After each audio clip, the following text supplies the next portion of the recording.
Vamos lá, então. Bom dia para todo mundo. A gente vai conversar hoje sobre confecção de ação de alimentos, tá? E vamos conversar também sobre confecção de recurso especial. Para que a gente possa entender, a gente vai começar por ação de alimentos, tá? Para que a gente possa entender a confecção da ação de alimentos, primeiramente a gente precisa entender quais são os tipos de alimentos que a gente tem. Então, para isso, eu vou compartilhar aqui com vocês alguns slides para a gente poder ver, tá? Vocês estão vendo os meus slides? Sim. Obrigada. Então, vamos lá. Na ação de alimentos, a primeira coisa que a gente precisa entender é que a ação de alimentos, ela tem lei própria, tá?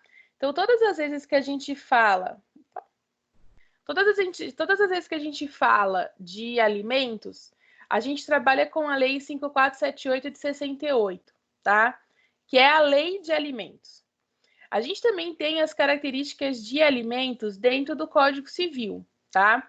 Então, a partir do artigo ali 1694, a gente já começa a conversar sobre alimentos, tá?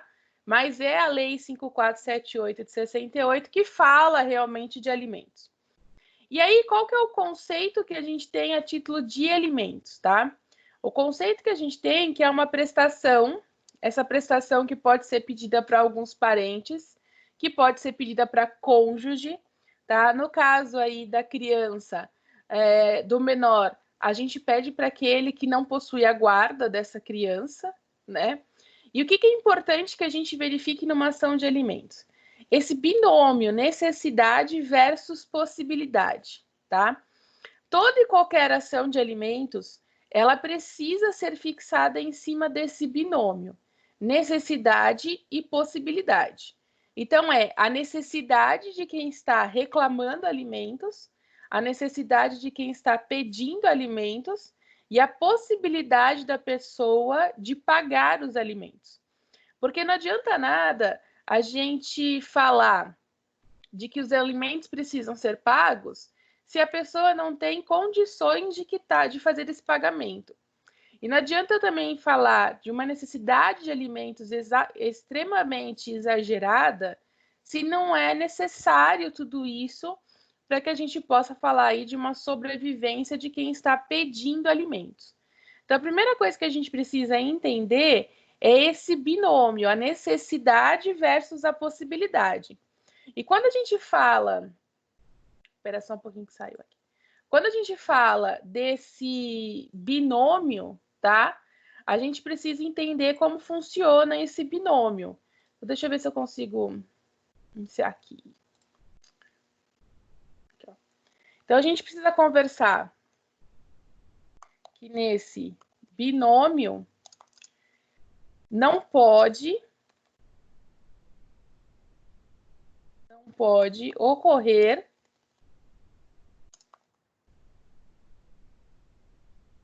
exageros, tá? Esses exageros não podem ocorrer de ambos os lados, tá?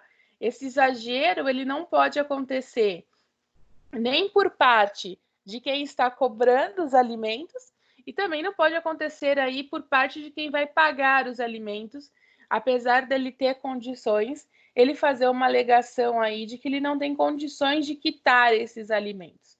Então, a gente tem que tomar muito cuidado com relação a isso, tá? Ela precisa obedecer esse binômio. E é importante que na sua confecção de peça, você conste esse binômio, tá? Não tem necessidade de você abrir um tópico para falar do binômio, mas é importante que no decorrer da peça, você fale da necessidade do autor e da possibilidade do réu, tá? Numa ação de alimentos, normalmente a gente trabalha com alimentante alimentado, requerente ou requerido, tá? Mas eu não vejo aí nenhum problema de se trabalhar com as características de autor e réu, tá? Isso não faz nenhuma diferença, na verdade. Bem, o importante também é a gente não confundir, tá? alimentos com sustento, tá? O sustento é quando se está na companhia daquele que precisa do auxílio. Então, quando o filho mora com os pais, existe uma característica de sustento, tá? Quando, por exemplo, um avô, ele pode pedir alimentos para os netos, que nós chamamos de alimentos avoengos. Então, quando esses avós moram com esse neto, não é alimento, é sustento. A gente não pode confundir o conceito de alimento com o conceito de sustento, tá? Alimento passa aí de uma prestação que alguns parentes, a gente vai ver que não são todos, tá? Podem pedir a outros nas características de necessidade e possibilidade. Agora, o sustento é quando se está na companhia daquele que talvez eu fosse pedir algum tipo de auxílio. Agora, a gente tem tipos de alimentos, tá? A gente precisa verificar quais são os tipos de alimentos que a gente pode vir a pedir. O primeiro que a gente tem, nós chamamos de alimentos provisórios, tá? Esses alimentos provisórios, eles são arbitrados de forma liminar, tá? Dentro lá da petição. Só que a gente tem que tomar uma cautela com relação a eles. Por que a gente precisa tomar uma cautela? Porque os alimentos provisórios, tá? Eles têm natureza de tutela antecipada, mas eles não são tutela antecipada. Eles não estão no rol da tutela antecipada. Por que não está no rol da tutela antecipada? Porque dentro do artigo 4º da Lei de Alimentos, ele descreve que os provisórios referem-se a uma questão de prova pré-constituída, devendo, então, o juiz, no despacho inicial, fixar esses alimentos provisórios. Por esse motivo que a gente não trabalha alimentos provisórios como tutela, tá? A gente não tem as características... eu não posso fazer numa ação de alimentos um pedido de tutela para pedir alimentos provisórios, né? Às vezes você pode até fazer um pedido de tutela na sua ação de alimentos por outro motivo, mas você não pode fazer assim, dar tutela provisória e discutir alimentos provisórios, né? Dentro da ação de alimentos, quando você vai discutir alimentos provisórios, você vai falar de alimentos provisórios e não de tutela, tá? Então, uma coisa que é importante a gente entender aqui nesses alimentos provisórios é como que eles têm que funcionar. Então, a primeira coisa que você precisa entender, vou colocar aqui do lado. A primeira coisa que a gente precisa entender que não é tutela, pois não está no rol das tutelas. Tá? Então, é a primeira coisa aí que a gente precisa ter em mente. Segunda coisa que a gente precisa entender. Ele tem natureza de tutela antecipada, tá? Então, ele tem apenas natureza de tutela antecipada. Agora, numa petição, quando você vai fazer esse pedido de alimentos provisórios, você vai falar dos alimentos provisórios. Desses alimentos provisórios, você tem duas possibilidades para trabalhar com eles, tá? Então, dos alimentos provisórios, pode vir dentro. Então, dentro do direito. Então, dentro do direito, você faz um tópico dos alimentos provisórios, tá? Ou você pode trabalhar num texto contínuo, tá? Você pode ver o que é melhor para você. O importante é, se você for falar de alimentos provisórios, você precisa falar dentro do direito, tá? Então, dentro do direito, você fala de alimentos provisórios. Essa é a situação mais importante aí. Dentro de direito, você fala, então, dos alimentos provisórios, tá? O artigo 531 do CPC, ele fala assim: o disposto neste capítulo aplica-se aos alimentos definitivos ou provisórios, tá? Então, o 531, ele está dentro do capítulo lá que se fala do cumprimento de sentença que reconheça a exigibilidade de obrigação de prestar alimentos. Então, no 531, ele vai falar tanto dos alimentos definitivos, como ele também vai falar dos alimentos provisórios. Então, resumindo, alimentos provisórios. Não confundir com tutela, tá? Eles são arbitrados de forma liminar pelo juiz, um despacho inicial, tá? Eles têm natureza de tutela provisória, mas é necessária uma prova pré-constituída do parentesco e é necessário também a comprovação dessa necessidade dos alimentos provisórios, tá? Então, eu preciso comprovar que eu não tenho a condição de aguardar até o julgamento final dessa sentença para que eu possa, então, aguardar o recebimento dos alimentos. A minha necessidade é tão grande que eu preciso que esses alimentos sejam pagos a partir de já. Outra coisa importante dentro dos alimentos provisórios é que eles não podem ser decididos de ofício, tá? Então, não podem serem declarados de ofício, tá? O juiz vai precisar ser provocado, tá? Então, eu preciso dizer para o juiz que eu tenho necessidade de alimentos provisórios. Porque pode acontecer uma ação de alimentos onde eu posso aguardar a decisão final, não tem problema, eu aguardo isso. Agora, tem ação de alimentos que eu não tenho condições de aguardar. Então, por esse motivo que a gente pede aí esses alimentos provisórios. Outro tipo de alimentos que nós temos são os definitivos, tá? Os definitivos são de caráter permanente, fixados pela parte ou por decisão judicial. Quando a gente fala que esses alimentos eles são fixados pelas partes, é porque pode existir algum tipo de acordo entre as partes fixando um valor para esses alimentos. Então, as partes podem ter entrado aí em algum tipo de acordo e fixado esse valor. Ou esse valor pode ser feito lá por decisão judicial. Então, por meio de sentença, fica fixado esses alimentos. O que a gente precisa observar nessa sentença de alimentos definitivos é que a gente nunca diz que uma ação de alimentos ela transita em julgado, tá? Então, uma observação para a gente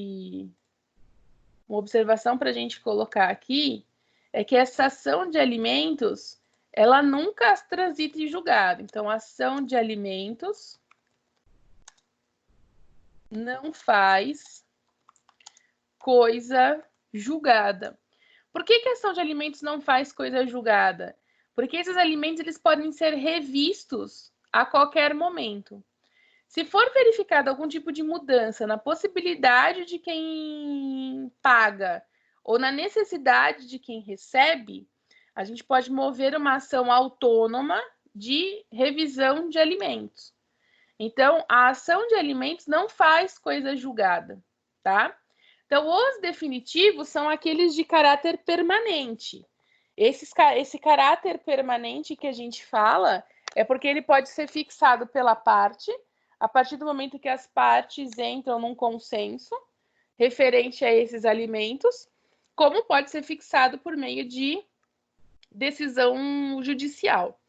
Uma coisa que é importante, que a gente já ouviu aí de vários magistrados a título de alimentos, é no seguinte sentido: a ação de alimentos, na verdade, ela é uma exceção. O correto seria as partes de comum acordo chegarem num consenso para esse pagamento de alimentos, sem a necessidade da provocação do Poder Judiciário para resolver isso. Mas, como o Brasil vem aí de uma cultura do conflito ainda, então a gente tem uma avalanche de ação de alimentos, tá? Mas nada impede de que aqueles que são obrigados a pagar alimentos entrem num consenso sem a necessidade da provocação do Poder Judiciário, tá? E aí resolvam entre si como que esses alimentos vão ser pagos. Isso pode vir a acontecer. O que não é, na verdade, a nossa regra. Pode falar. Você falou que não faz coisa julgada. Isso eu entendo, porque vai até a pessoa necessitar, ou, enfim, no caso de menor, ficar maior, enfim. Mas quando você pede o revisional, você precisa colocar nos autos o trânsito em julgado da sentença, né?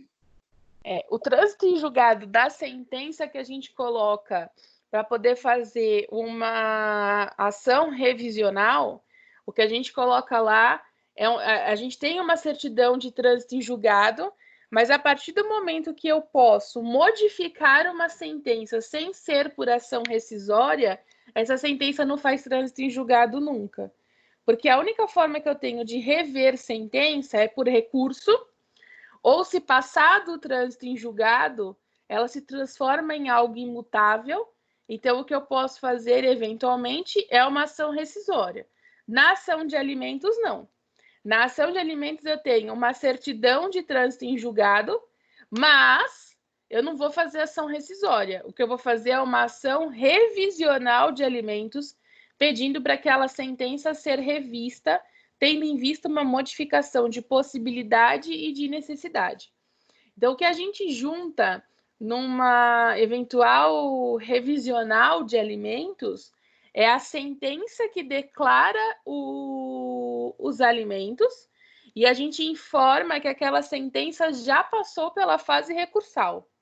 Então, que aquela sentença não tem mais nenhum tipo de modificação a título de recurso, ela já se transformou em algo imutável. Agora, eu não faço ação rescisória. Se a gente fosse seguir a regra, seria uma ação rescisória, né? O que a gente faz é a revisional de alimentos. Mas a gente faz a rescisória também quando termina o prazo, né? Por exemplo, o menor, ele está com 24 anos, já se sustenta sozinho, já terminou a faculdade, e o pai pede Aí, quem paga alimentos pede a exoneração. A exoneração, isso. Não é ação rescisória. Isso. Mas funcionaria basicamente como não funcionaria igual. Não. Não. Tem nada a ver uma coisa com a outra. A ação rescisória, ela é feita quando a gente tem algum tipo de modificação de legislação, quando a gente tem algum tipo de prova que não conseguiu ser produzida na época, ou quando a gente consegue verificar que as provas produzidas na época não eram provas, eram provas falsas. Então, com isso, a gente vai começar a falar de uma eventual ação rescisória. A ação rescisória, ela tem um rol taxativo para isso acontecer. Agora, quando eu falo que quem tinha necessidade não tem mais necessidade, ou quando eu falo que já atingiu-se os prazos estabelecidos em sentença, com isso, o que eu faço é uma exoneração de alimentos. Quando a gente discute ação de alimentos, quando eu discuto alimentos, em nenhum momento a gente vai falar de ação rescisória. Não tem ação rescisória em alimentos. O que tem é uma eventual revisão de alimentos, uma ação revisional, ou uma exoneração de alimentos. Então, a gente não fala de ação rescisória. Tudo bem? Beleza, tudo bem. O artigo 1699 do Código Civil, ele fala o seguinte a título de alimentos. Se fixados os alimentos sobrevier mudança na situação financeira de quem os supre ou na de quem os recebe, poderá o interessado reclamar ao juiz, conforme as circunstâncias, exoneração, redução ou majoração do encargo. Então, uma eventual revisional de alimentos pode ser tanto para aumentar o valor dos alimentos, pode ser para diminuir o valor dos alimentos. Então, vamos pensar assim, que se aumentou a necessidade. Então, ação de revisão de alimentos porque aumentou a necessidade. Pode ser uma ação de alimentos porque diminuiu a condição da possibilidade. Quem paga ficou desempregado, por exemplo. Ou pode ser uma exoneração de alimentos, tendo em vista que aquele que recebia alimentos não precisa mais receber esses alimentos. E aí, mais para o final aqui dos slides, a gente vai tirar alguns mitos que a gente tem com relação a isso, tá? Então, a gente tem alimentos provisórios, que são determinados lá no despacho inicial do juiz, tá? Nós temos os alimentos definitivos, que são de caráter permanente, tá? Fixados, então, pelas partes ou por decisão judicial definitiva. Vou colocar aqui, ó, que por essa questão do pelas partes, eventual acordo, sem a necessidade do poder judiciário, que essa deveria ser a nossa regra, né? Mas, infelizmente, é a nossa exceção, tá? Infelizmente, é assim, para nós é mais fácil a existência de um conflito. Depois disso, nós temos aí os alimentos gravídicos, tá? Dentro de alimentos gravídicos, a gente tem algumas situações aí, algumas polêmicas, na verdade, né? Para a gente vir a discutir. Os alimentos gravídicos, eles são feitos, então, pela mulher grávida, tá? E aí ela requer, então, que seja fixado esses alimentos em face do suposto pai, para poder, então, arcar aí com as despesas no período da gravidez, tá? Algumas coisas que a gente precisa observar nos alimentos gravídicos. A autora dos alimentos gravídicos é a gestante e não o nascituro, tá? Se tinha muito essa discussão aí no passado de quem deveria mover essa ação, de quem deveria mover essa ação nos alimentos gravídicos, tá? Quem deve mover a ação dos alimentos gravídicos é a mulher gestante, tá? Então, vou colocar aqui, ó. A gestante é a autora dos alimentos gravídicos, tá? Não é o nascituro. Se tinha muito essa discussão no passado aí que o nascituro que ia ser autor da ação. Não, tá? A autora da ação é a gestante. Então, é a primeira coisa que a gente precisa entender. Esses alimentos gravídicos é para ajudar, então, nas despesas no período da gravidez, tá? Alimentos gravídicos têm legislação própria, 11.804 de 2008. A Lei 11.804 de 2008 só discute alimentos gravídicos, tá? Então, quando que esses alimentos gravídicos são feitos, como eles são feitos, em face de quem eles são feitos.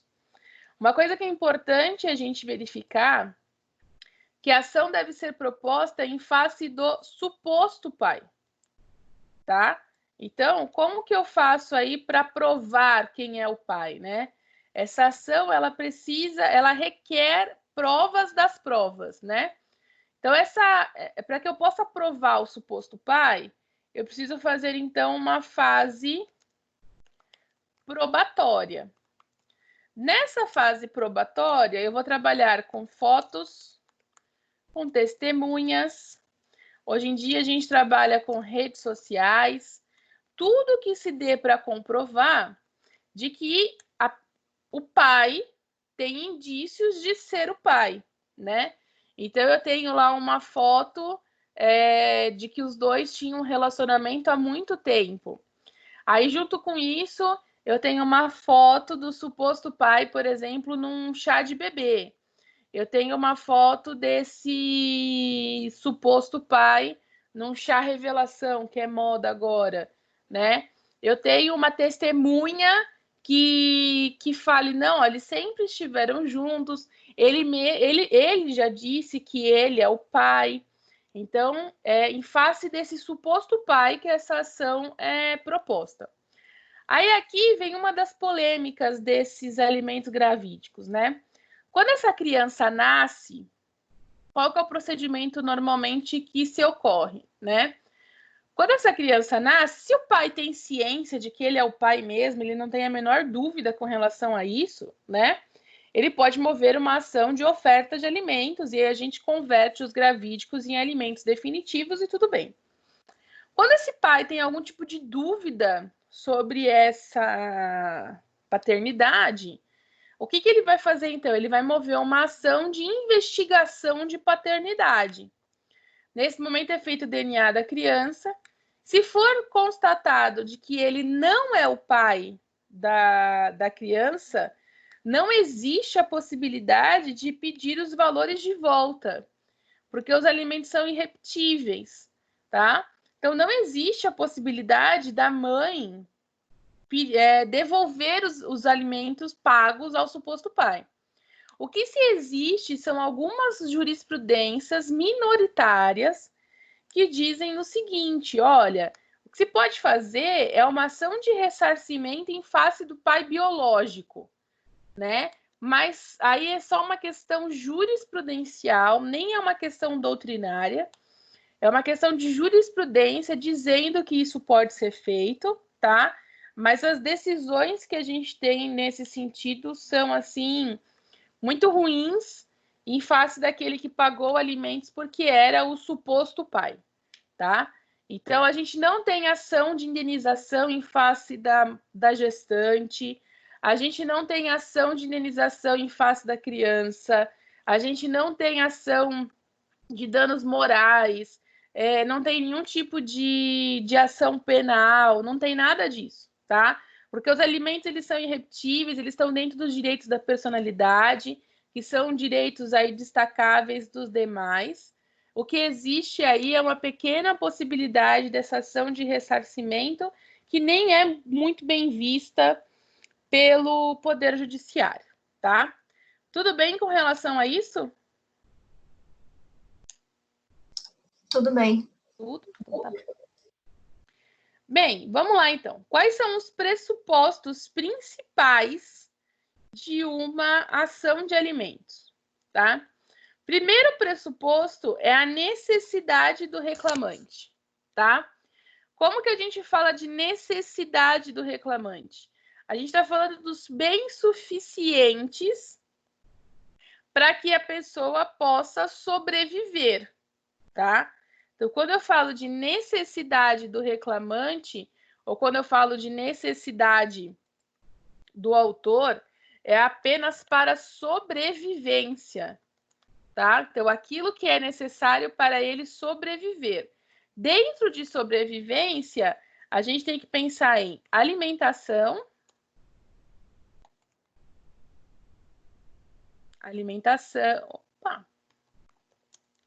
saúde, educação, tudo o que for necessário para que essa pessoa que está pedindo alimentos possa sobreviver, né? Normalmente, quando a gente pensa em alimentos, a gente sempre pensa na criança que pede alimentos em face daquele que não tem sua guarda. Só que a gente tem que pensar que a gente tem um leque de parentes aí que pode pedir alimentos, né? Então, um pai, ele pode pedir alimentos, por exemplo, em face de um filho. E não necessariamente esse pai tem necessidade de educação. Esse pai, às vezes, tem necessidade de remédio, tem necessidade de convênio médico, né?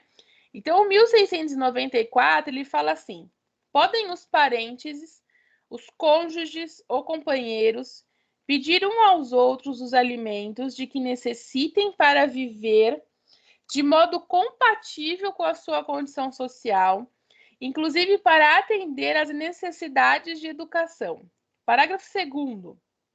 Os alimentos serão apenas os indispensáveis à subsistência quando a situação de necessidade resultar de culpa de quem os pleiteia. Então, quando eu falo da necessidade, é única e exclusivamente aquilo necessário para sobreviver. Por que disso? Porque se discute muito os alimentos sociais. Os alimentos sociais são aqueles pedidos para que a gente não tenha uma modificação a título de status social, né? Então, às vezes, aquela criança, ela estudava numa escola Mega Master Blaster, né? E aí, com o divórcio dos pais, não se tem mais as condições de continuar custeando aquela escola. Então, a gente vai ter que fazer aí uma modificação a título disso. O importante é que a criança aprenda, que a criança tenha educação. E presume-se que todas as escolas ensinam de forma igual. A gente sabe que isso é só uma presunção, tá? Mas a gente não pode confundir a necessidade com esses alimentos sociais. Os alimentos sociais são aqueles pedidos para não se ter uma modificação de status. Né? Oi? O que você quer dizer quando diz que quando a necessidade dos alimentos der por culpa de quem os pleiteia? Como assim? Porque quem pleiteia alimentos que precisa explicar por qual motivo ele quer os alimentos. Tá, mas no caso do menor, é um direito indisponível garantido por lei, então não é culpa. Mas o artigo de lei traz com o termo culpa. Eita! O artigo de lei. E aí, esse artigo culpa, a gente não tem que pensar em culpa e dolo. A gente tem que pensar porque o 1694, parágrafo 2º, ele é geral. Ele é tanto para a criança quanto para os avós. Né? Tá. Ele trabalha de forma geral. Ele não está especificando que é apenas para a criança.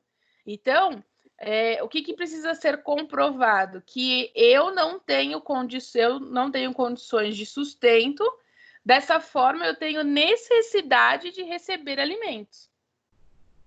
Então, é nessa característica que a gente precisa trabalhar. Certo, porém, quando eu estou falando pela minha experiência lá, né? Quando é pleiteado os alimentos, você sempre coloca que por exemplo, no caso da criança, até que é o mais comum, né? Você sempre coloca na petição que é indispensável o lazer, é indispensável outras coisas que não só da questão de subsistência. Por isso que quando a gente fala da necessidade de alimentos, a gente fala da situação de sobrevivência. O que você precisa para sobreviver? Alimentação, educação, saúde, lazer, vestuário. Então, tudo isso vai englobar os alimentos. Aí a gente trata isso como se fosse subsistência. Sobrevivência. Sobrevivência. Vou começar a arrumar isso. Tá. Sobrevivência, tá bom? Obrigada. Nada. Bem, então a gente tem aí as características dessas necessidade, né? Que a gente precisa verificar.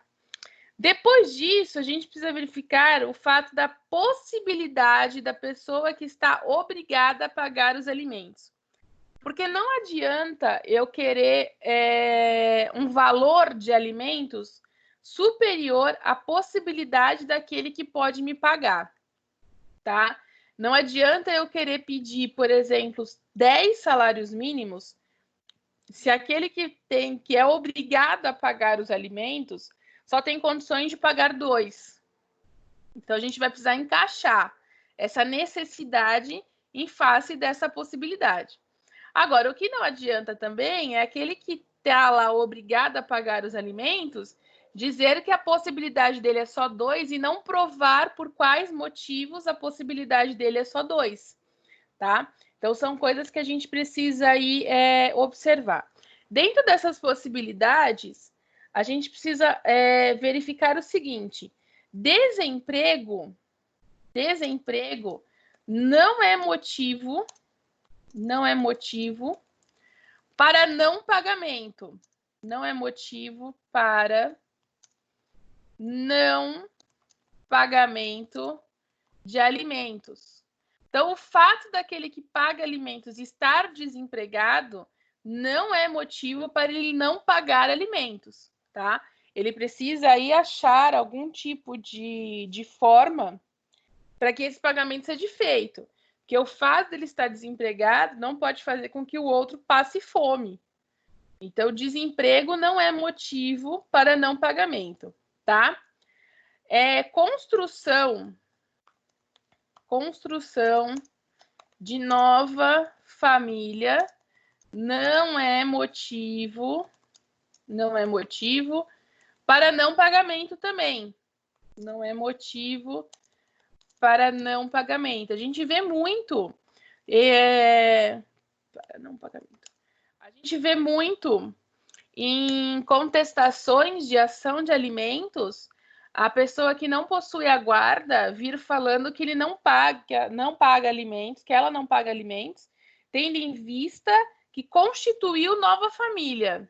Isso não é motivo para o não pagamento, tá? A partir do momento que você constitui uma nova família, você precisa ter ciência de que você tem uma obrigação com aquele que pleiteia os alimentos, tá?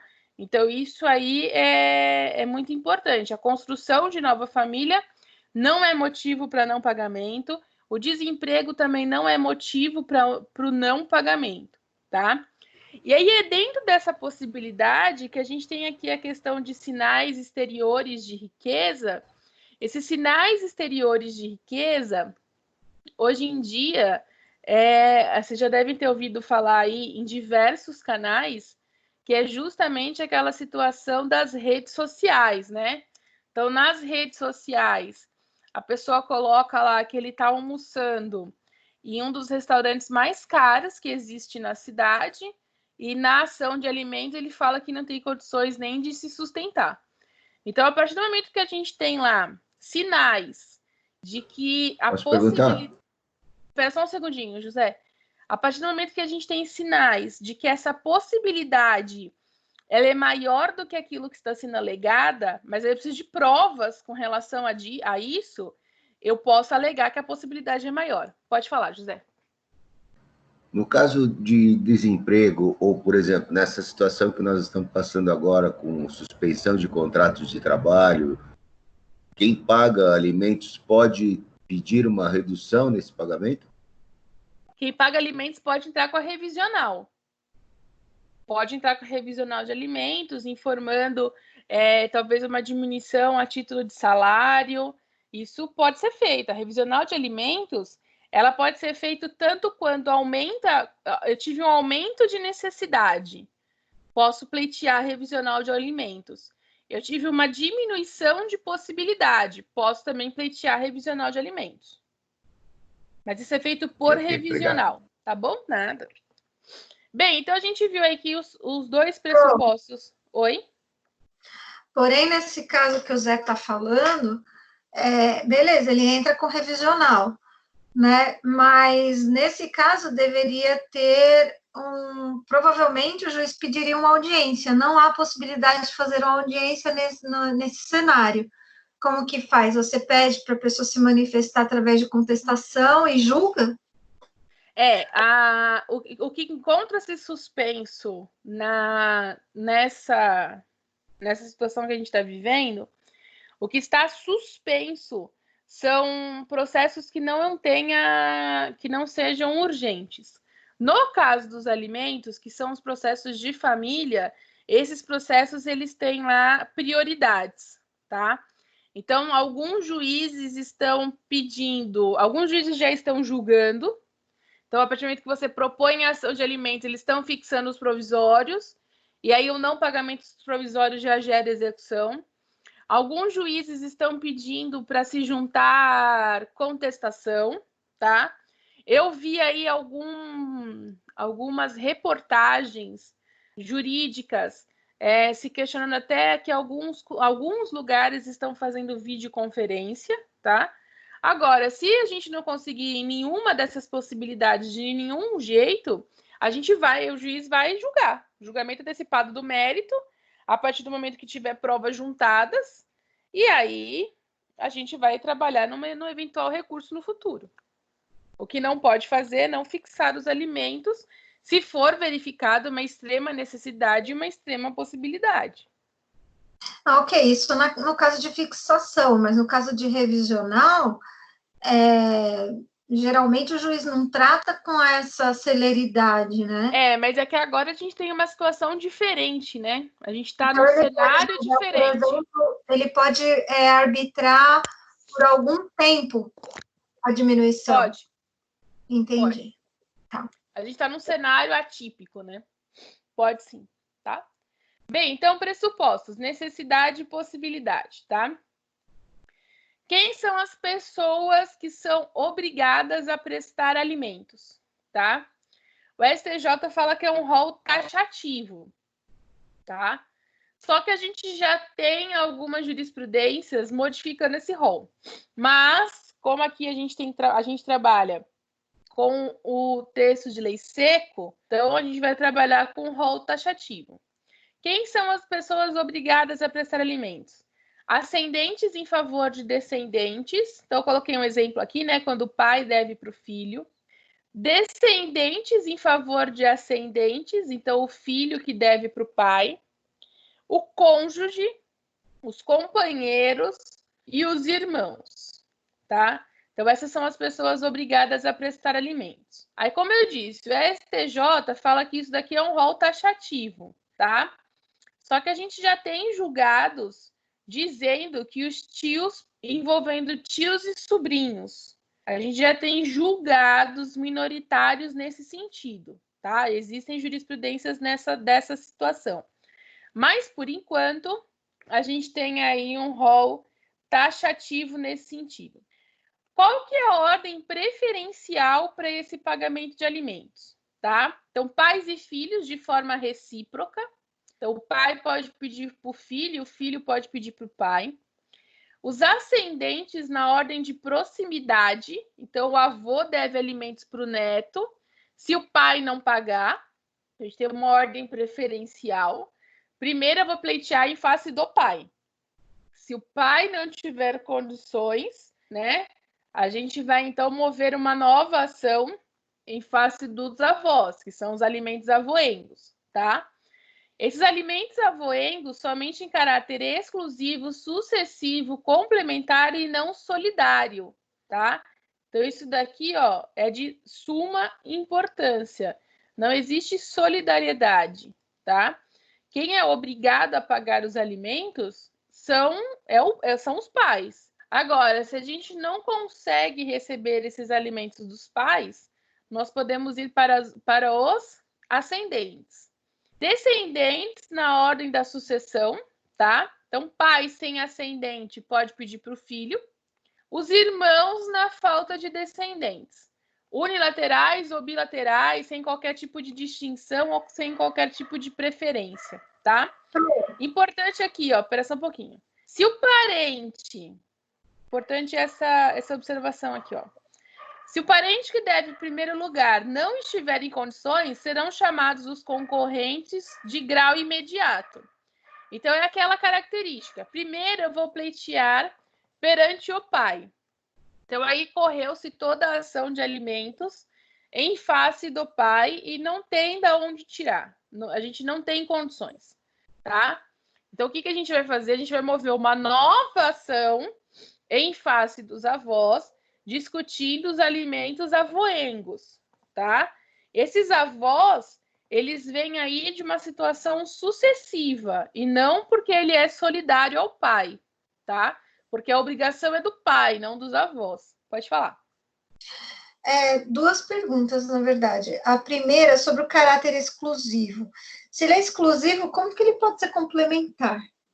Essa é a primeira pergunta. E segundo, descendentes, pais sem ascendentes. Então, no caso, por exemplo, o meu pai, que tem 60 anos, ele tem um pai que tem 80 anos. Ele tem que pedir para o pai dele e não para mim? Para o pai dele primeiro. Primeiro a gente sobe para depois a gente descer. Uhum. Tá? E no caso agora, o caráter exclusivo, sucessivo e complementar é porque a gente não pode falar que eles são solidários. Não existe solidariedade nos alimentos. Então, se o pai não paga, né? Se no caso aqui a gente não consegue receber do genitor, os avós, eles têm caráter exclusivo, sucessivo e complementar. A complementação aqui não é que eu vou somar o do pai. Não existe essa soma. Porque se eu pedir para os avós, é porque o pai não tem condições de pagar. Tá, mas no caso, eu já vi algumas situações em que o pai, ele só pode pagar, sei lá, 30% sobre o salário mínimo. São 3 crianças, e a mãe das crianças comprova que os avós têm uma condição financeira basta. Aí ela pede para que os avós complementem esse valor, porque não dá para... Mas aí você está me dizendo que os avós... Você está me dizendo que os avós têm uma condição financeira vasta. O que é uma condição financeira vasta? Eles são milionários? Não, por exemplo, são donos de comércio com, sei lá, ganha 20, 30 pau por mês, moram numa casa extremamente confortável, grande e tudo mais. Então, eles têm uma condição financeira que dá para se verificar que realmente não é um salário mínimo, né? O pai, ele só comprova na carteira um salário mínimo e paga R$300 para 3 crianças. E a mãe vira e fala, não, peraí, mas já que eu não consigo comprovar dele, eu comprovo dos avós que os avós têm, então os avós que complementem. Aí o que você está me dizendo provavelmente é uma característica de fraude, porque o pai consegue, então, fazer um registro onde ele recebe um valor extremamente inferior àquele que provavelmente ele recebe, né? E eu tenho aí, o que é uma situação totalmente atípica, eu tenho os avós em uma condição financeira extremamente maior do que aquela que é do pai, né? Então, a gente está trabalhando aí numa exceção à regra. Porque, na verdade, a gente teria... Não é bem uma exceção, né, Pro? A maioria faz isso. Então, mas aí você vai me desculpar, mas as condições... Eu só vi na minha vida até hoje uma ação de alimentos avoengos. Ah, não, avoengos tem bastante. Tem bastante até hoje. Bem, quais são os meios, então, para a gente poder assegurar esse pagamento, tá? A gente tem, então, a 5478 de 68, que é a ação de alimentos, para a gente poder, então, reclamar os alimentos, pedir os alimentos, né? O CPC trabalha com a execução por quantia certa. Então, a partir do momento que eu tiver uma sentença, eu posso executar, então é a ação de execução de alimentos. O 649 do CPC fala com relação à penhora em cima de vencimentos. Então, vamos supor lá, se eu tiver... se quem tem que pagar alimentos tiver as características de aluguéis, que é o que a 5478 também fala, então a gente pode pedir aí essa penhora em cima disso. Penhora em cima também a título de aposentadoria, por exemplo. Desconto em folha de pagamento, que é o mais comum, né? O enunciado 572 da Jornada de Direito Civil fala que a gente pode fazer levantamento de fundo de garantia, também para fazer pagamento de alimentos, e o CPC e a Lei de Alimentos trabalham aí com a característica da prisão de quem não paga alimentos, o único tipo de prisão civil que a gente tem, tá? Então, aqui são formas da gente assegurar este pagamento. Normalmente, essas formas de assegurar o pagamento, o desconto em folha de pagamento, a gente pede na ação de alimentos, tá? A penhora e a reserva de aluguéis, a gente também pede na ação de alimentos. Agora, os demais, normalmente, eles vêm aí na ação de execução, tá? A ação de alimentos em si, a competência dessa ação de alimentos é o foro do domicílio ou residência do alimentando, tá? Então, o 53, inciso 2º do CPC, fala que o foro de domicílio, o foro do domicílio ou da residência do alimentando. O STJ fala que pode ser uma característica de competência relativa, que pode ser proposta em domicílio diverso, que aí a gente entra naquela situação de tratar os iguais de forma igual e os desiguais de forma desigual na medida da sua desigualdade, tá? Mas a regra geral é que é no foro domicílio ou residência do alimentando, tá? A gente trabalha com um procedimento... A questão que pode não ser, eu não entendi muito bem. Pode ocorrer da ação de alimentos ser proposta no domicílio do réu. Então, eu estou pedindo alimentos, então a ação tem que correr no meu domicílio. Agora, se for comprovado de que o réu ele é de uma forma desigual, eu posso mover essa ação em face do domicílio dele, tá? A regra é que a ação seja movida em face de quem pleiteie alimentos. Existe algum rol falando qual que é essa questão que pode torná-lo tão desigual ao ponto de mudar a competência? Não, o que a gente tem é uma situação doutrinária, às vezes de localidade, por exemplo, mas a gente não tem nada fixado num rol de que, olha, nessa situação a gente pode fazer uma modificação de competência. A gente só tem essa questão da desigualdade.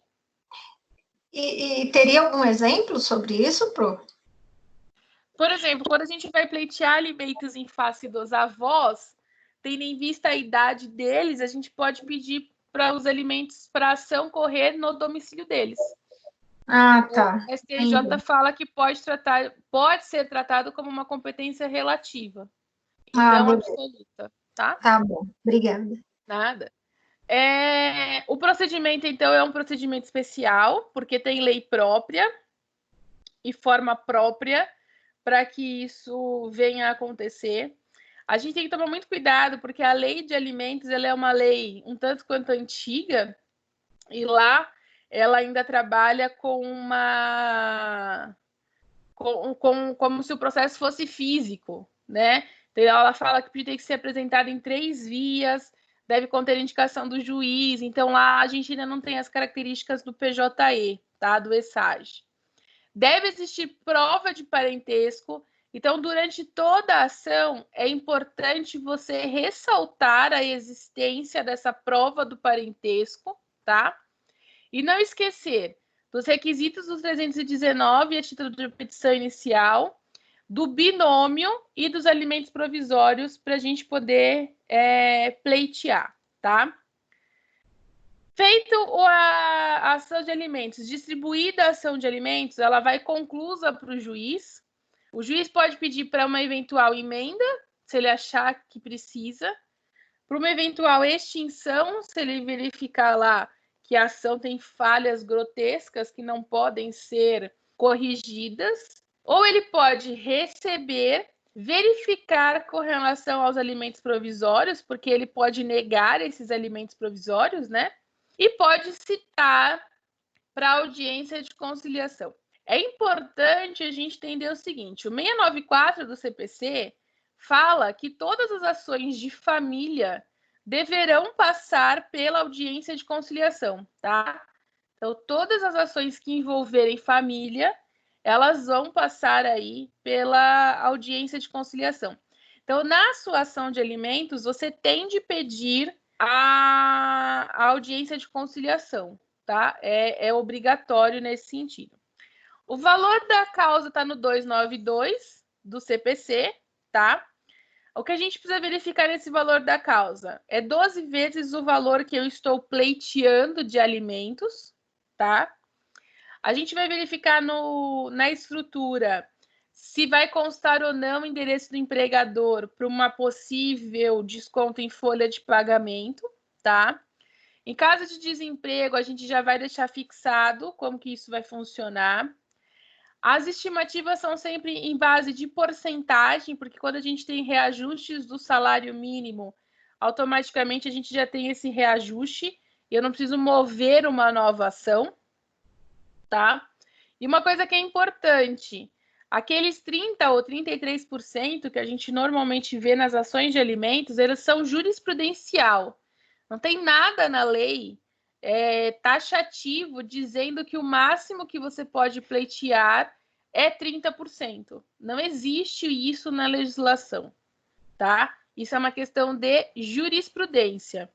Uma coisa que é importante a gente ver aqui é no seguinte sentido: na ação de alimentos, é importante que você já deixe fixado, em caso de emprego, em caso de desemprego, em caso de emprego informal, deixe fixado uma porcentagem em cima de salário mínimo, Porque se você não fizer isso, e porventura, dali um mês, aconteceu uma situação de desemprego, você tem que mover uma nova ação para poder se discutir como se vai fazer em caso de desemprego. Então, por isso que a gente tem que deixar isso tudo fixado na ação de alimentos por uma questão de economia processual, tá? Tudo bem até aqui? O prazo para contestação da ação começa a correr depois da audiência de conciliação? Depois da audiência de conciliação. Aí a gente segue a regra do CPC. Ok, obrigado. Né? Bem, eu deixei um vídeo aqui depois para vocês assistirem, tá? Sobre quem está falando é o Elpidio Donizete. É um vídeo curtinho aí sobre ação de alimentos, depois para vocês darem uma olhadinha. Vamos para a estrutura dessa petição de alimentos, então, tá? Então, como a gente viu lá, ela é uma ação de competência relativa, tá? A gente tem lá no artigo 53 uma regra, que é o foro do domicílio, residência do alimentando, mas a STJ já disse que é uma situação de competência relativa. Então, como que a gente vai fazer esse endereçamento? Excelentíssimo senhor doutor juiz de direito a gente não tem número de vara, da família e sucessão de São Paulo, de São Bernardo, aí tudo vai depender do que o seu problema vai trazer, tá? Da onde que essa competência precisa ser fixada, tá? Depois disso, a gente vai trabalhar com um preâmbulo. A ação de alimentos, a estrutura da inicial, a gente trabalha com a estrutura do 319, tá? Porque ela é uma petição inicial comum. Então, você pode trabalhar com o 319, seria um tipo de problema, só observando ali que se você tiver um absolutamente ou relativamente incapaz, ele vai precisar estar sendo representado ou assistido, tá? Porque na ação de alimentos isso é comum de vir a acontecer. Como que ficaria, então, um preâmbulo, né? Então, a gente tem aqui o menor impúbere, neste ato representado ou assistido pela genitora ou pelo genitor, né? Qualifica a genitora, tá? Se você tiver a qualificação dele, qualifique ele. Não esqueça de colocar aí as informações do advogado, tá? Aqui tem uma falha. Ação de alimentos. Ação de alimentos em face de quem tem de pagar alimentos, tá? Toma cuidado que a gente não trabalha aqui ação de alimentos cumulado com alimentos provisórios, porque a ação de alimentos, dentro dela, vem as características dos alimentos provisórios. Quando você coloca ação de alimentos cumulado com provisório, mostra que você não tem técnica, porque você está querendo trabalhar com provisórios como se fosse tutela, e não é tutela, tá? Então, toma muito cuidado com relação a essa situação. Alimentos provisórios não é tutela, tá? Ele tem lá a situação própria dentro da lei de alimentos, a gente não vai trabalhar com eles a título de tutela, tá? Depois disso, a gente tem fatos e fundamentos nas mesmas características que nós temos fatos e fundamentos dentro de uma petição inicial comum. O que é importante dentro dos fatos e fundamentos? No fato, então eu vou colocar aqui do lado, ó. No fato, reforço da existência de parentesco. Então é importante você ressaltar no seu texto que o autor, ele é parente, então aquela frase clássica, né? Fulano e ciclana casaram, viveram juntos durante tanto tempo.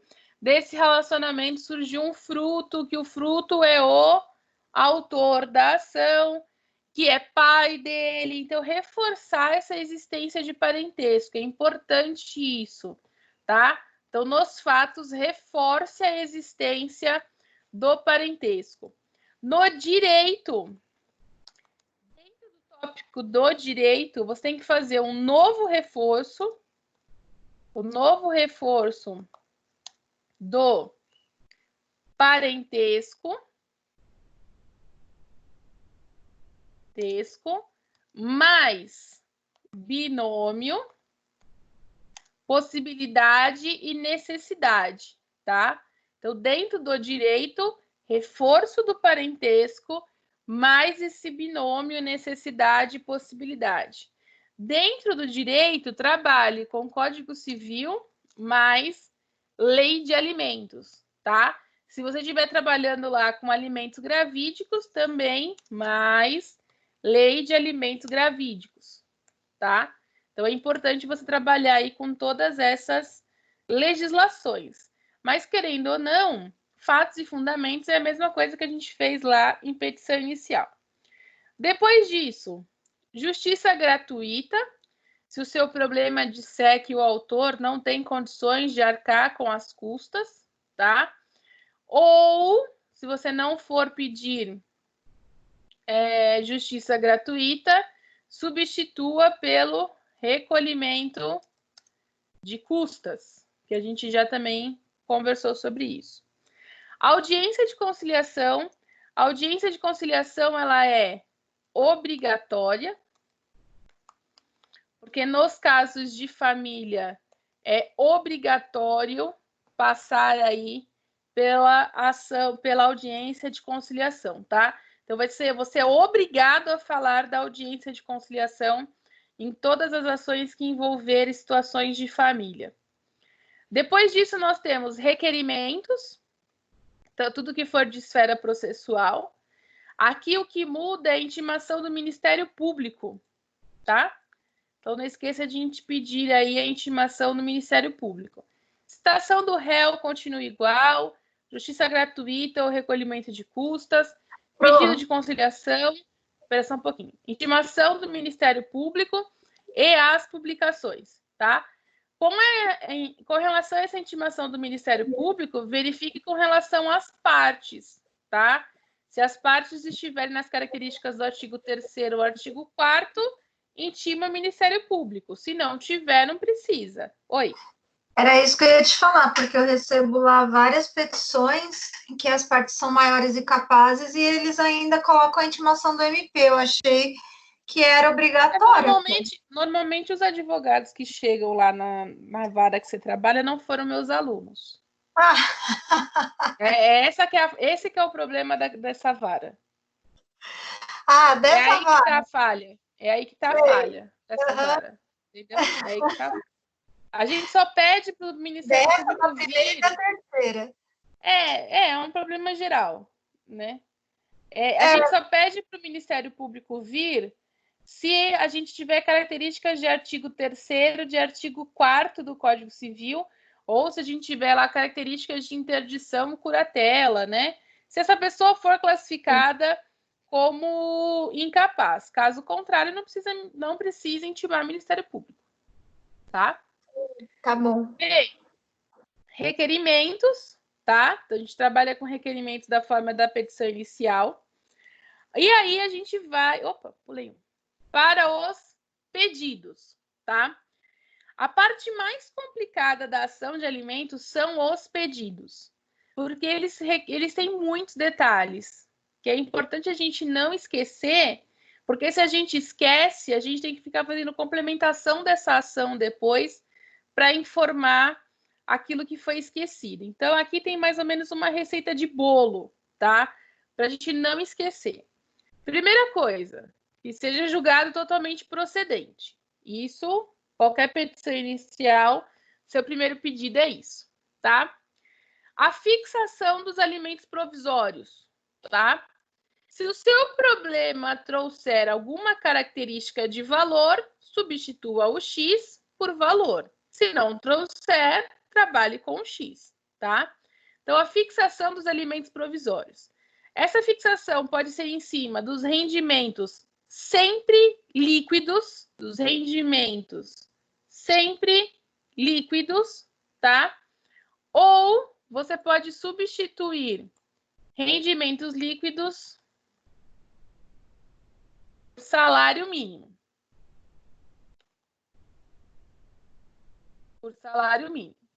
Tá? Rendimentos líquidos, se o problema falar quanto que ele ganha. Se o problema não falar, salário mínimo, tá bom? Expedição de ofício para empregadora, se o problema falar para você, olha, o fulano trabalha na empresa XYZ, localizada não sei aonde, então você já coloque os dados dessa empregadora, tá? Se o problema não disser, trabalha aqui, ó, expedição de ofício para empregadora do réu, localizada no endereço X, para que os alimentos provisórios sejam depositados na conta X, tá? Importante constar o ofício, importante constar os dados bancários para este depósito, tá? Porque na vida prática, você não coloca isso, e aí você descobre que a pessoa está trabalhando, tem que vir mexer na ação para pedir expedição de ofício. Então, já pede isso agora, para você não ter problema no futuro, tá? Então, os alimentos provisórios é apenas isso, fixação de alimentos provisórios no valor tal e expedição de ofício, só. Aí, depois vem a parte mais chatinha, que é a conversão dos provisórios em definitivos, tá? Essa conversão de alimentos provisórios em definitivos tem que determinar qual que é a data mensal desse pagamento. Então, se o seu problema não falar nada, X, tá? E não esquecer de colocar o que inclui esses alimentos provisórios, esses definitivos. E aí, aqui, a gente precisa verificar se a pessoa tem vínculo ou se a pessoa não tem vínculo. Então, presta atenção aqui nesse ponto 4. Então, a conversão dos alimentos provisórios em definitivos. Então, a condenação do réu nos definitivos, tá? No valor de tanto. A título de alimentos incluindo 13º, férias, horas extras, PLR, verbas rescisórias, excluindo o fundo de garantia. Vou parar aqui para a gente conversar, tá? Por que a gente já pede 13º, férias, horas extras? Porque se a pessoa está trabalhando, aquele que recebe alimentos tem direito a receber em cima disso. Então, a gente já pede isso agora para você não ter que depois mover uma nova ação para pedir os alimentos em cima dessas características trabalhistas, tá? Então, dos alimentos, a única coisa que a gente exclui é o fundo de garantia, porque fundo de garantia é verba indenizatória. Então, a gente não pode pedir para descontar do fundo de garantia. Mas, em cima do resto, a gente pode pedir para descontar em cima de tudo, tá? Importante, mediante desconto na folha de pagamento, oficiando assim o empregador desde já.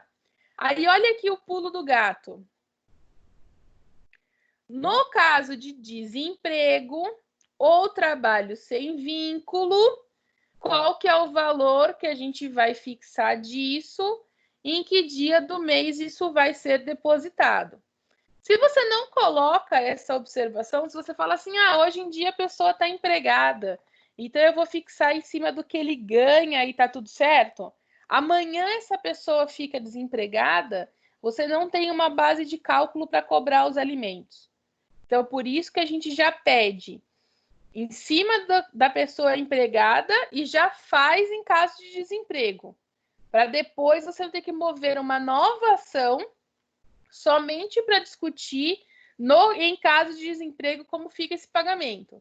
Então, já fala agora, olha, a pessoa está empregada, então a gente vai descontar em cima aí das situações trabalhistas. E se a pessoa ficar desempregada, a gente vai descontar em cima do desemprego. Como que isso vai ser fixado, tá? Provas, nas mesmas características das provas do 319, então todos os tipos de prova admitidos no direito, e valor de causa, que é 12 vezes o valor que você está pedindo. Se o seu problema não trouxer características de valores, não vai me colocar valor aqui, trabalha com X e tá tudo certo, tá? Agora, se o seu problema disser, olha, você está pedindo R$1.000 de alimentos, então, com isso, peça R$12.000 é o seu valor de causa, tá?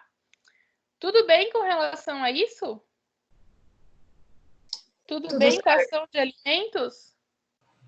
Se ele pede na petição sobre o 13º, por que na hora de calcular o valor da ação só em 12, não em 13? Porque o 292, ele trabalha com 12, José.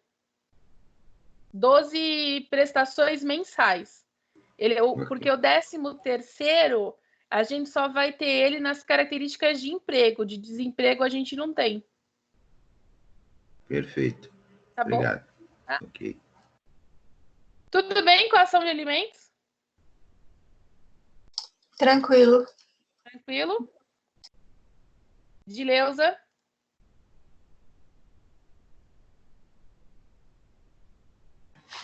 Sim, pronto, tudo bem. É que até o Dileuza me abandonou. Roberto? Tá tranquilo aqui. Tá tudo bem. Tá bom. Bem, então a gente encerra a ação de alimentos e agora a gente começa recurso especial. Vamos lá.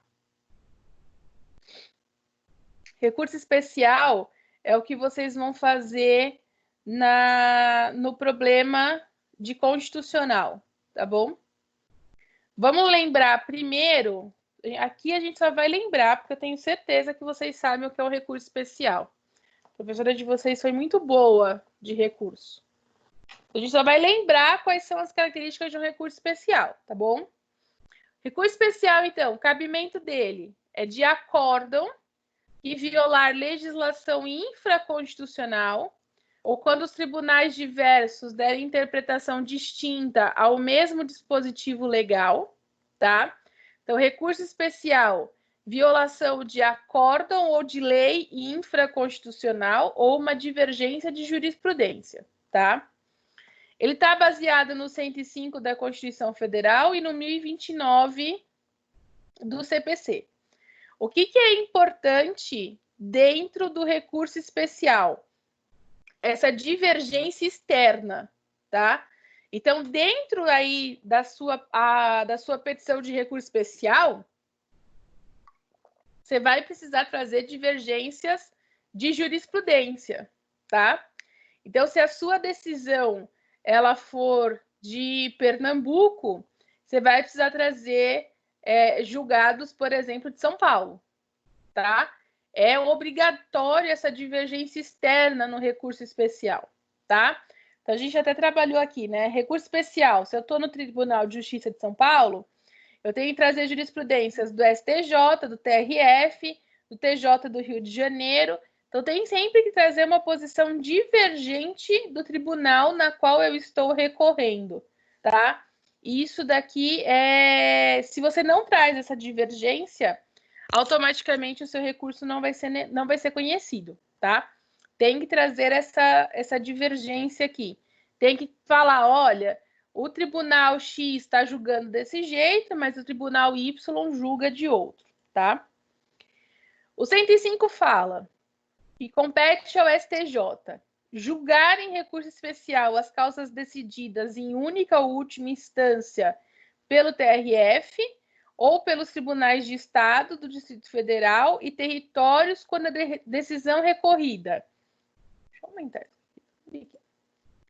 Contrariar tratado ou lei federal, julgar válido ato do governo contestado em face de lei federal, der à lei federal interpretação divergente da que haja atribuído por outro tribunal. Em recurso especial, nós não discutimos situações de fato. Nós somente discutimos situações de direito. Então, não vai querer discutir fato aqui que não vai dar certo, tá? Então, você precisa discutir divergência com relação à interposição ou aplicação de tratado e lei, fundamentar essa interposição em tribunal divergente, apresentação de dispositivo que foi violado E não cabe impugnação de fato e de direito. Toma muito cuidado com isso, tá?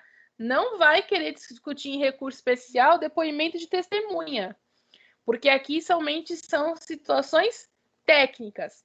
O que você discute em face de recurso especial? O que você discute em face de recurso especial é divergência quanto à interposição, aplicação de tratado ou de lei federal, fundamentar com a interposição divergente de tribunais e a apresentação dos dispositivos legais violados. Então, dentro do seu recurso especial, você precisa trazer esses 3 pontos, tá? Então, a interposição, qual foi a lei ou foi o tratado, fundamentar em cima do tribunal divergente, então trazer essa divergência de jurisprudências, tá? E trazer qual é o dispositivo que está sendo violado no julgamento. Por isso que recurso especial ele é um recurso extremamente técnico, tá? Aqui a gente não discute mais características de fatos, tá bom? O acórdão não deve admitir outros recursos, ou seja, não cabe outro tipo de situação. Se ainda couber algum tipo, por exemplo, de embargos de pré-questionamento, primeiro embargos de pré-questionamento, depois recurso especial, tá? Ainda cabe apelação, não pode pular, tá? Recurso especial é o último ponto, é o último recurso que a gente vai trabalhar, tá? Só deve ser esgotado, então, quando esgotou todos os demais recursos, inclusive os embargos. Então, eu vou colocar aqui, ó. Só deve ser interposto quando esgotados os recursos, inclusive os embargos. Podem ser de declaração ou pré-questionamento. Depois que você fez tudo que você podia, não tem mais alternativa, aí a gente vai trabalhar com recurso especial, tá bom? Se o acordo violar ao mesmo tempo legislação e Constituição Federal, você pode interpor de forma simultânea o recurso especial e o extraordinário, tá? Então, não esquecer que você pode fazer os dois juntos, no mesmo prazo de 15 dias, tá? Aí, no caso, o recurso extraordinário viola a Constituição, o especial, legislação infraconstitucional. No nosso problema, a gente só vai trabalhar com recurso especial, tá? A gente não vai trabalhar com o extraordinário por enquanto, tá? Se acontecer de ser de forma simultânea, os dois, pode ocorrer do relator do recurso especial considerar prejudicado o extraordinário e em decisão aí que não cabe nenhum tipo de recurso, sobrestar o julgamento e remeter para o STF, tá? Não é o nosso caso. Nosso problema só vai trabalhar aí com recurso especial. Prazo de 15 dias para interposição. Esses 15 dias a contar do acórdão, então da intimação do acórdão, 15 dias para interposição de recurso especial. E aí, depois, 15 dias para contrarrazões do recurso, tá? Então, fui intimada do acórdão. Então, pula-se o primeiro dia útil subsequente, 15 dias. Aí, a parte contrária depois vai ser intimada para apresentar contrarrazões, tá? Tem recolhimento de custas. Então, a gente tem aí custas judiciais devidas na situação do STJ, então tem recolhimento de custas. Deve ser interposto para discutir a situação de interpretação de legislação infraconstitucional. Somente não dá para discutir outra coisa, tá? Não dá. A matéria é apenas de direito, não dá para discutir situações de fato. Aqui isso é impossível de ser feito, tá? Pode ser discutida a matéria de mérito ou situação processual. Então, eu posso discutir legislações que falem apenas de direito material, então, o Código Civil, Código de Defesa do Consumidor, lei de locação, lei de alimentos, eu posso discutir, como eu posso também discutir uma situação processual, tá? Então, Código de Processo Civil, tá? Requisito o pré-questionamento, então eu preciso ter feito embargos de pré-questionamento. É importante no seu recurso especial você dizer que fez embargos de pré-questionamento e que os embargos de pré-questionamento foram apresentados, tá? Então, o seu problema vai falar para você que apresentou embargos de pré-questionamento, porque ele é requisito para o recurso especial. Então, é importante que você fale que você fez embargos de pré-questionamento, sempre com base no que o seu problema trouxer. Tem 2 slides iguais. Como que funciona, então, esse recurso especial? Eu tenho uma sentença improcedente, tá? Então, o autor interpõe a apelação, destacando que houve violação do CDC, e pede para o tribunal a expressa manifestação sobre o artigo. Então, o que ele faz? Pré-questionamento, tá? Isso é feito no Tribunal de Justiça. Se ele não se manifesta a respeito do dispositivo, não ocorre o pré-questionamento.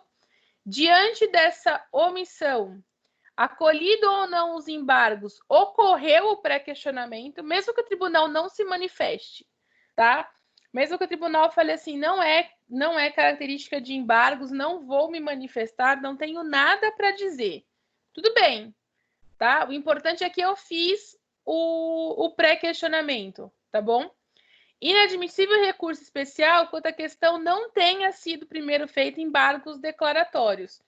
Por que disso? Como eu falei alguns slides atrás. O recurso especial, ele é o último recurso. Então, se eu tenho a possibilidade de embargos de declaração, embargos de pré-questionamento, primeiro eu vou fazer embargos de pré-questionamento.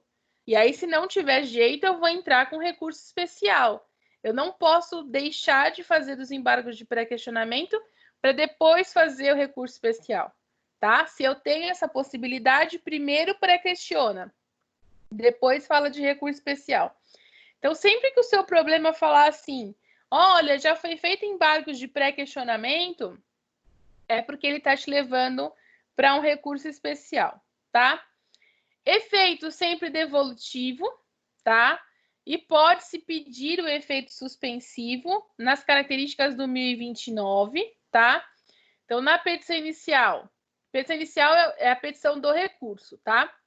Ela é direcionada ao Tribunal Superior respectivo, no período compreendido entre a publicação e a decisão e a distribuição, ficando o relator designado para o seu exame prevento para julgá-lo, o relator, se já distribuído o recurso, e ao presidente ou vice para a interposição do recurso e a publicação de decisão da admissão ou não do recurso, tá? Petição inicial aqui é a petição do recurso. E aí, como que se você monta essa petição inicial? Nas características do 1029, tá? A gente vai ver a estrutura do recurso. Aqui a gente só está relembrando como que esse recurso ele é recebido e como que esse recurso ele é processado, tá? Apenas isso. Então, 1029, eu vou direcionar esse recurso ao Tribunal Superior respectivo, tá? No período de 15 dias, que é o prazo para isso, tá? Ficando o relator já prevento para julgar. Então, aquele que recebe é prevento. Ao relator já distribuído o recurso, então, se porventura eu já distribuí o recurso e agora eu quero pedir uma modificação de efeito, eu vou pedir essa modificação de efeito ao relator que for prevento, tá? Ou eu posso pedir essa modificação de efeito ao presidente ou ao vice-presidente do tribunal no período entre a interposição e a publicação da decisão de admissão do recurso, tá? Então, você tem 3 formas aqui de pedir uma eventual modificação de efeito.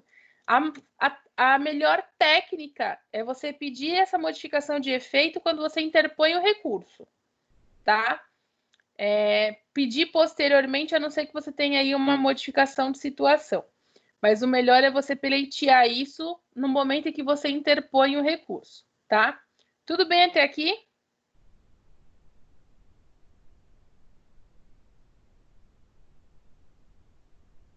Tudo bem até aqui? Serviço de domínio. Sim, por mim tudo bem. Tudo Então bem tá também. bom. Então tá bom. Interposto, então, no tribunal de origem, conforme o regimento de cada um, deve indicar. O que a sua petição de recurso tem que indicar?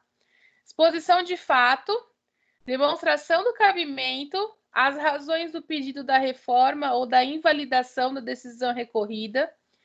Tem que apresentar o acórdão paradigma, então a divergência entre jurisprudências, tá? Deve mencionar as circunstâncias, por que um tribunal julga de um jeito e por que o outro tribunal julga de outro, tá? A admissibilidade é feita pelo tribunal de origem.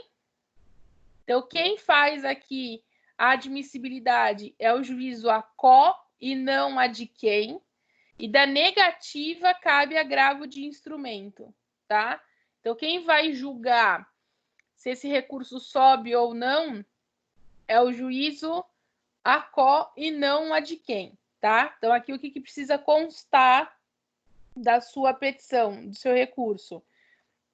Exposição de fato, demonstração de cabimento, razões do pedido, o acórdão paradigma e mencionar o que é idêntico e o que é diferente entre esses acórdãos, tá?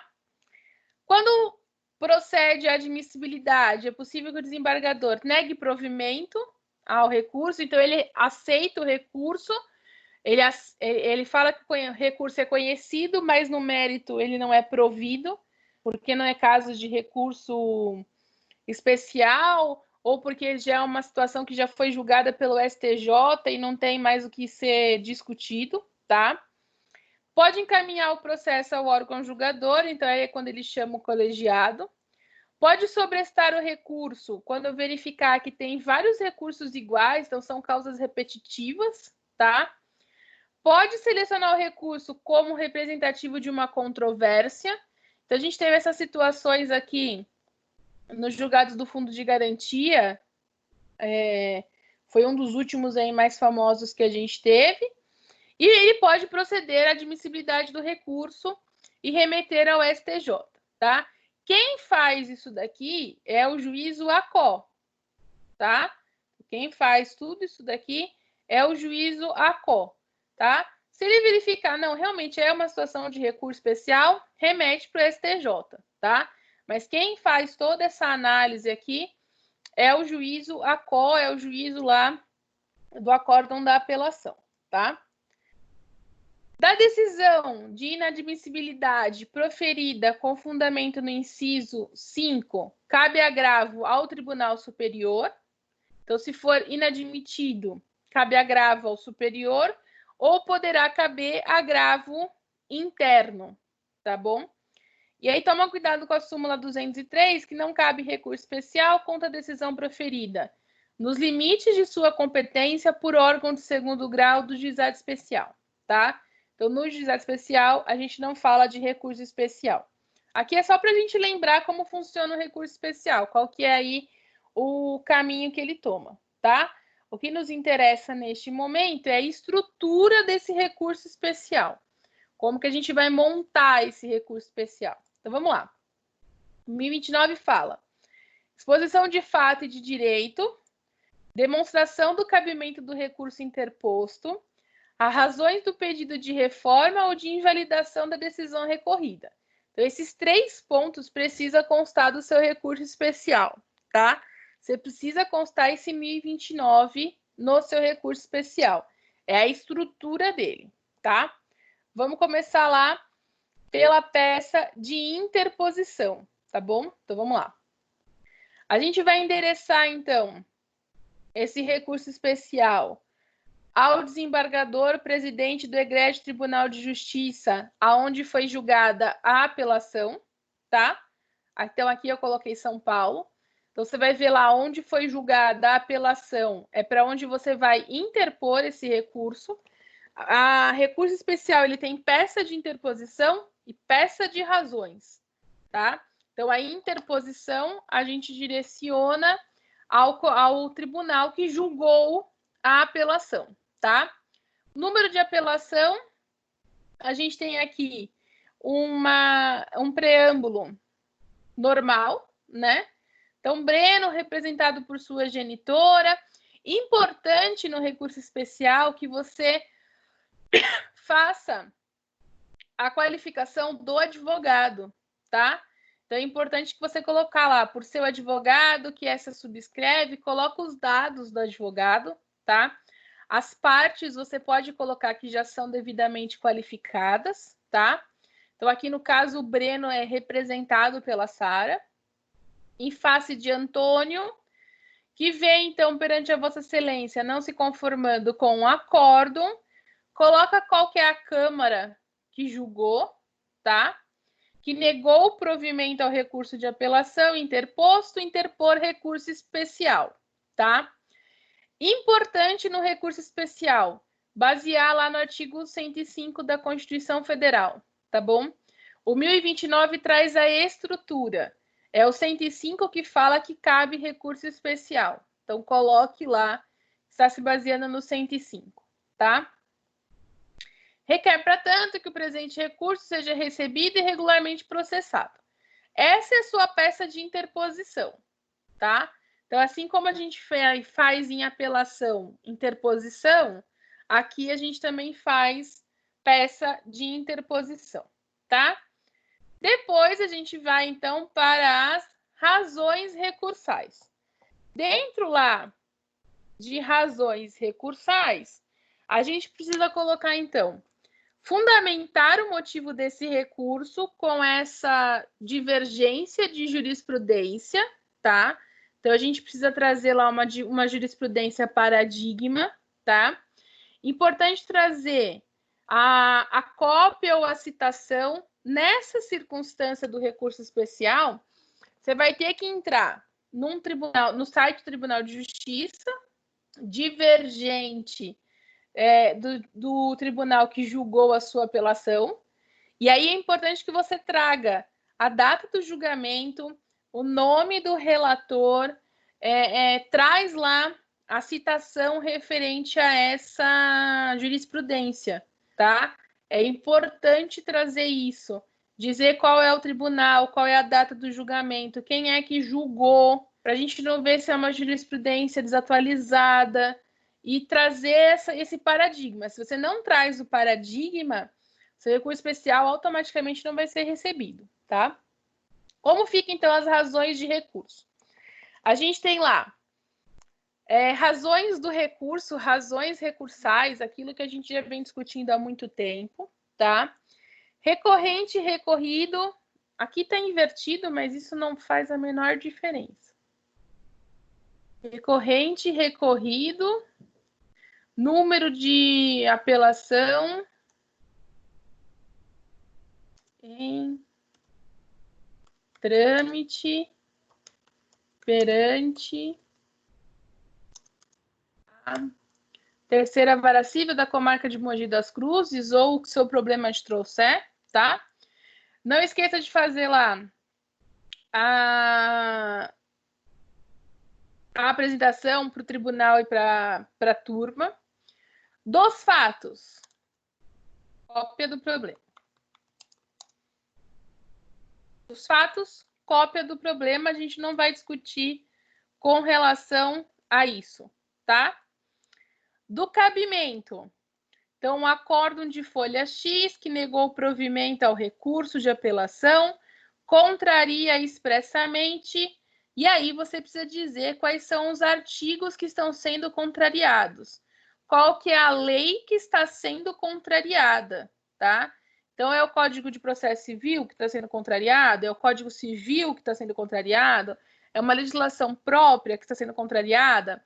Tem que trazer quais são os artigos que estão sendo contrariados e copiar esses artigos, tá? Então, aqui, ó, in verbis, copia o artigo. E não esqueça do espaçamento de 5, tá? Copia aqui quais são os artigos que estão sendo contrariados. No mérito, importante no mérito você colocar lá o que uma jurisprudência, que o acórdão está julgando de um jeito e nós temos jurisprudência julgando de outro, tá? Então, aqui é importante a gente trazer, que nesse exemplo aqui, eu trouxe uma jurisprudência do TJ do Rio Grande do Sul, trouxe uma do STJ e outra do STJ, tá? Então, é importante você trazer aí, ó, essas jurisprudências paradigmas. Então, no mérito, você precisa dizer, olha, houve uma infração na legislação XYZ, pois, conforme julgado do Tribunal X, coloca o julgado, é possível verificar uma divergência com relação à decisão, coloca o outro julgado. Você pode ver que aqui, ó, eu trouxe o artigo que está sendo violado, tá? Então, você é um recurso extremamente técnico. Você não vai discutir aqui nada que não seja texto seco de lei, só, tá? E essas divergências de jurisprudência. Do pedido, antes do exposto, requer-se o provimento do recurso para anular o acórdão, para reformar o acórdão. Aí você precisa verificar aí o que você quer que seja feito nesse recurso. Qual é o seu pedido de recurso, tá? Tudo bem com relação ao recurso especial? É um recurso extremamente técnico, não tem muito o que fazer. Tudo certo. Tá? É seguir a estrutura e entender aí entender a divergência de jurisprudência e apresentar de uma forma muito clara para o juiz a existência dessa divergência, tá? Então, recurso especial é o que eu falei, ele é um recurso técnico, tá? Então, não esquece de trazer a jurisprudência paradigma, então traz o acórdão, tá? E aí, o acórdão que você está discutindo e trace um paralelo com o acórdão que é favorável a você. E aí mostra para o juiz, olha, você está julgando desse jeito, mas os tribunais estão julgando dessa forma, tá? Você está violando tal e tal artigo. Tem que ser uma situação aí extremamente didática, na verdade, tá? Recurso especial, ele é um recurso extremamente didático, mostrando essas divergências. Tá bom? Gente, a gente se encontra na próxima aula. Beijos para vocês e bom descanso, viu? Até lá. Bom descanso.